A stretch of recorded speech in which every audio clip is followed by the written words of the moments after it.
Texting and driving. Everyone has done it. No big deal, right? I'm not going to hurt no one. Those things only happen to other people who are careless. It will never happen to me. If you text and drive and think any of these things are not going to happen to you, you're wrong. Texting while driving is a major growing problem and dangerous in today's society that can lead to accidents, cause injuries, or even death. I'm going to give you information about laws involving texting and driving, statistics, facts, and how texting and driving has affected people with family members and killed. First, what is texting and driving? Texting while driving is a person who is performing a message, sending a text or email, or making comparable use of a web or on a cellular mobile device while operating a motor vehicle. When texting while driving, it causes three main types of distractions. 1. Visual. When texting, you are looking down at a screen instead of what is in front of you and around you. This could be very dangerous on interstates or even back roads where there are children playing. Number 2. Manual. To text, you have to take your hands off the wheel, and if something was to pull out in front of you, your reaction time would double. And finally, cognitive. If a person is texting, their mind is more on the conversation than driving the vehicle. All three of these distractions can be dangerous as individuals.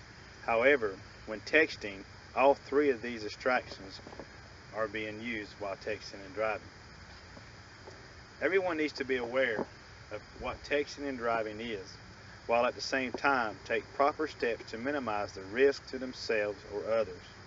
Today, I want you to listen to the laws, the statistics, the facts, and the stories, and decide for yourself whether texting while driving or reading text is worth your life or someone else's. Secondly, it is against the law to text while driving. If a person is caught while texting while driving, you could receive up to a $200 traffic ticket depending on the state. Teenage drivers under the age of 18 and any school bus driver or bus type driving vehicle are not allowed to use any type of mobile device while operating a motor vehicle. Trooper Joshua M. Church told WGHP in High Point that troopers observed driving texting on a regular basis, but proving that they were on a text screen at the same time of the alleged offense is crucial to the prosecution. Because of the way this statute is worded, we're seeing occasional times where the courts and the cases are either getting dismissed or found not guilty by the judge. Here's a statistic for you.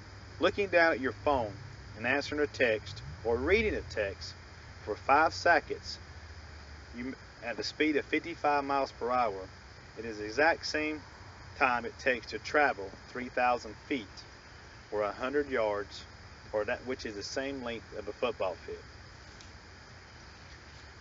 The National Safety Council reports that texting while driving leads 6 times more accidents than driving drunk.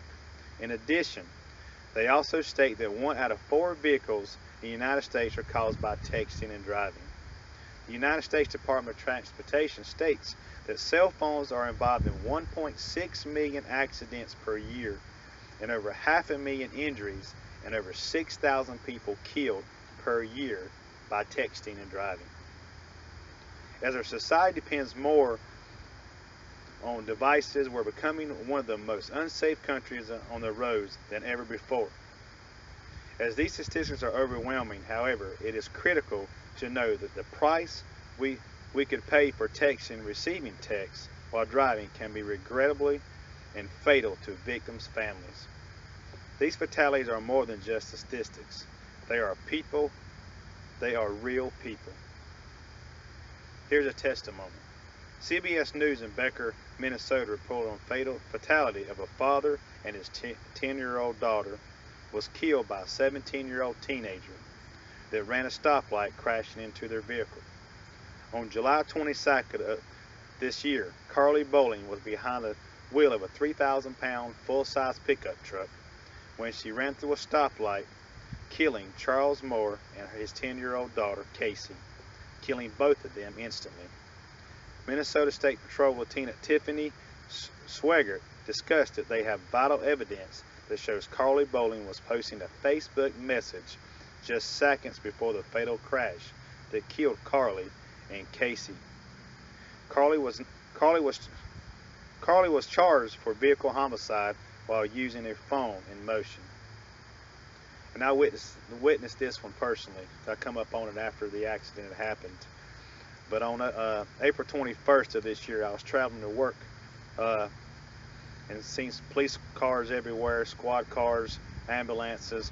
And later that day, I was able to check on Fox 8 News and found that Ann Stanford was driving to work, taking selfies and posting on Facebook, "The happy song makes me happy." Seconds later, she was killed in a fatal crash. It was raining that day, shoulders were wet, and when she ran off the road a little bit while texting and looking at her phone, she overcorrected back on the road, and she lost control of her vehicle, and she hit a tree head on, and again she was killed instantly. Here's a good one. You're finally 16. Your dad gives you the keys to your car. It's your first time driving alone, and you're so excited to have the responsibility of driving alone. DailyMail.com reports that on May 17, 2013, Savannah Nash, a 16-year-old girl, was killed during her first drive alone when she veered in front of an oncoming tractor trailer while she was sending a text. State troopers on the scene discussed that there was a text message on her phone, however, it had not yet been sent.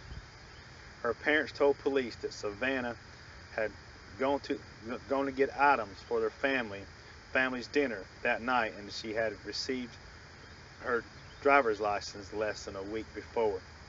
Who have known that her first drive alone would have been her last? One of the students on her class had written on a Facebook created for her memory, "We will miss you, your beautiful smile, your laugh, and your amazing attitude. You're always nice to me and brighten my day. All my love toward you and your family. See you someday." In society of portable technology, texting and driving is a bigger problem than ever before. Today I talked about awareness of texting and the 3 main distractions it causes. I have given you facts and statistics along with lives that have been lost due to texting while driving.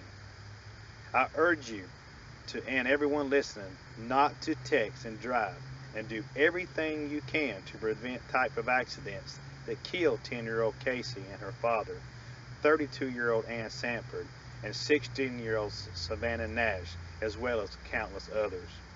Drivers everywhere can make a big difference and make our roads safer by not texting and driving. I encourage everyone to think about this speech today and the consequences texting and driving can cause. Don't text and drive and become a statistic, or a face on a family memory wall, or have a Facebook memory in your name. Look at it this way. When you are with your family and your friends, ask yourself one question. Is there any text message more important than their lives?